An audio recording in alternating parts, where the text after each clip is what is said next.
मध्य देश के राजा थे। उनका नाम अश्वपति था राजा का। उनके कोई संतान नहीं थी। कोई संतान ना होने के कारण बड़े दुखी रहते थे। तो बहुत तपस्या करते थे, घोर 18 वर्ष तक घोर तपस्या की और मतलब यज्ञ करा।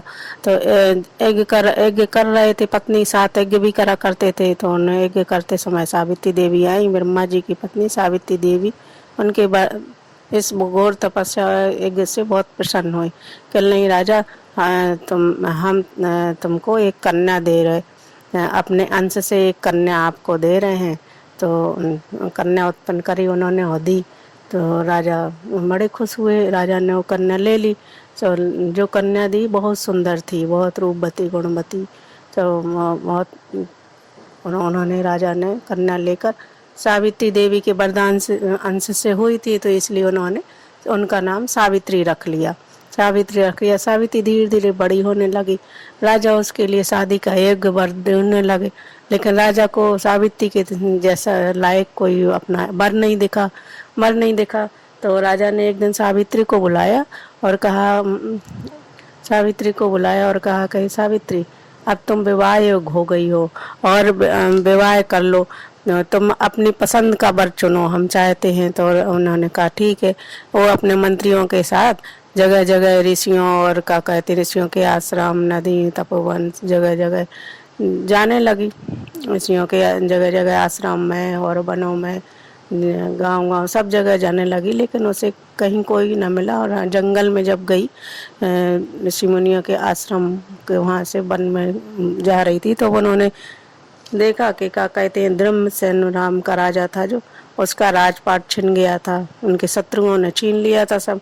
इस कारण दुखी से राजा, उसके नेत्र भी चले गए थे, दोनों अंधे हो गए। उनका पुत्र सत्यवान बड़ा ही गुणवान था, बहुत रूपवान उनके। तो सावित्री को वो अच्छा लगा। सावित्री ने उनसे ही अपने विवाह के लिए वर चुन लिया। अपने मंत्रियों के साथ वापस आ गई अपने महल में आई तो देखा कि नारद जी बैठे हुए हैं उनके पिताजी के पास में। तो उन्होंने कहा कि राजा बोले कि सावित्री, और तुम आ गई मेरे मन से, तुम्हें कहीं कुछ मिला? तो उन्होंने कहा कि हाँ, हमने धर्मसेन के राजा जो हैं वो वन में रहते हैं, हमने उनके बेटे सत्यवान को पति रूप में वरण किया है। तो नहीं में नारद जी बोले कि सावित्री, तुमने वर चुनने में कोई भूल कर दी है। तो बोले कि नहीं, हमने कोई भूल नहीं करी। तो राजा बोले कि नारद जी ऐसा क्यों बोले आप? तो उन्होंने कहा कुछ नहीं, और राज जो है वो सत्यवान सावित्री के लायक नहीं है। तो उन्होंने कहा ऐसा क्यों? तो उन्होंने कहा उसका एक तो उनके जो शत्रुओं ने उनके राजपाट सब छीन गया है, शत्रुओं ने छीन लिया है। वे बेचारे अंधे हैं दोनों माँ बाप, और जो वो बेटा है सत्यवान वो अल्पायु है, उसकी अब 1 ही वर्ष की आयु बची है। इस तरह नारद जी के वचन सुनकर और बड़े चिंतित हो गए। तो उन्होंने कहा अपनी बेटी से कि तुम दूसरा वर चुन लो। तो सावित्री बोली कि पिताजी, आर कन्याएं एक भी बार वर चुनती हैं, एक बार ही पंडित शादी कराता है, एक बार ही वो फेरे पड़े जाते हैं। तो उन्होंने कहा कुछ नहीं। जब सावित्री इस पे अड़ गई तो नारद जी ने तो बता ही दिया कि मतलब स्थिति पर ऐसे 1 साल की उसकी आयु बची है और स्थिति पर उसकी मृत्यु हो जाएगी। इतना कह कर नारद जी चले गए।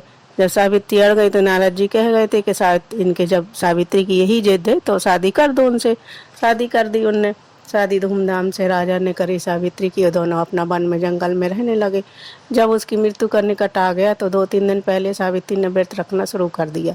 3 दिन पहले से व्रत अपना पूजा पाठ, तो सावित्री देवी की पूजा करती थी, तो अपना पूजा पाठ करके व्रत रहने लगी। तो जब आखिरी दिन था, तो जब उन्हें मालूम था कि आज हमारे पति के प्राण चले जाएंगे, तो अपने सत्यवान से बोली हम भी तुम्हारे साथ चलेंगे। तो उन्होंने कहा कि नहीं, और तुम नहीं जाओगी। तो क्या कहते हैं वो जिद करने लगी। तो उसने कहा कि तुम हमारे माता पिता से पूछ लो, तो माता पिता कहेंगे तो हम ले चलेंगे। तो उन्होंने कहा ठीक है। तो जब वो क्या कहते अपने माता पिता से पूछी, सास ससुर से आज्ञा लेने गई, दोनों ने भी मना कर दिया। जब वो बहुत जिद करने लगी तो उन्होंने कह दिया ठीक है चली जाओ। जब चली वन में सावित्री सत्यवान के साथ चल दी। चलते चलते वन में जहाँ लकड़ी काटने गए, पेड़ में जैसे ही सत्यवान चढ़ा तो थोड़ी सी लकड़ी काटी थी कि उसके सिर में दर्द होने लगा। तो नीचे उतर आया और वो सावित्री से कहने लगे कि हमारे सिर में दर्द हो रहा है, हम थोड़ा विश्राम करना चाहते। तो सावित्री तो समझ गई सब, तो ने जैसे ही सिर मतलब नीचे उतरे तो लेट गए, तो सावित्री ने उनका सिर अपनी गोद में रख लिया। गोद में रखा तो सामने से फिर देखा कि यमराज उनके प्राण लेने आ रहे हैं, तो चले आ रहे हैं। तो जैसे ही देखा, बहुत मतलब पहचानती नहीं थी उनको। उन्होंने पूछा कि हे देव, आप कौन हो, कौन सी देवता हो? तो उन्होंने कहा हम तो यमराज हैं, तुम्हारे पति के प्राण लेने आए। तो वो कुछ नहीं बोली, वो तो जानती थी कि अब उनकी मृत्यु हुई है आज। तो उन्होंने उनके प्राण निकाले और ले गए। तो क्या कहते हैं कि धीरे धीरे जब वो चलने लगे तो सावित्री पीछे पीछे चलने लगी। सावित्री पीछे पीछे चलने लगी तो यमराज कहते हैं सावित्री तुम लौट जाओ, तुम्हारे लिए ये रास्ता नहीं है, अब तुम घर जाओ, हम तुम्हारे पति को लेकर जा रहे हैं। तो सावित्री अपना बोली कि हमें कोई दिक्कत नहीं है, हम अपने पति के साथ जा रहे हैं, हम अपना पति धर्म कर रहे हैं, मतलब हमारे पति जहाँ जाएंगे हम साथ साथ जाएंगे। तो इस तरह बोलने के सावित्री चलते चलते तो थोड़ी देर में बोले अच्छा तुम एक वर मांग लो। तो उन्होंने कहा कि आप हमें वर देना चाहते हैं, तो हम चाहते हैं कि हमारे जो सास ससुर हैं उनकी आंखें आ जाएं, मतलब वो अंधे हैं। तो उनके, तो उन्होंने तथास्तु कह दिया। तथास्तु कह दिया तो उन्होंने कहा फिर चल लेके आगे चले। तो सावित्री फिर चलने लगी। उन्होंने कहा सावित्री अब तुम लौट जाओ, आगे रास्ता बहुत कठिन है, तुम्हारे लायक नहीं। उन्होंने कहा नहीं, हमें कोई दिक्कत नहीं है, जैसे ही हमारे मतलब पति जाएंगे हम तो उनके पीछे पीछे ही जाएंगे। तो उन्होंने कहा ठीक है, फिर वर मांग लो। तो उन्होंने फिर दूसरे बार मांगा। तो उन्होंने कहा कि हमारे पति के राजपाट छिन गया है, हम चाहते हो राजपाट वापस मिल जाए। तो उन्हें तथास्तु कह दिया। तो राजपाट के लिए फिर चलने लगे आगे। तो उन्होंने कहा कि तथास्तु कह दिया। तो उनका कि सावित्री अब पीछे पीछे क्यों आ रही हो, फिर लौट जाओ। तो उन्होंने कहा कि नहीं, हम तो चलते जाएंगे, हमारे पति जहाँ जाएंगे हम पति के साथ साथ जाएंगे। तो उन्होंने कहा तुम अब हमसे तीसरा हम बार देते हैं, तुम तीसरा बार मांग लो।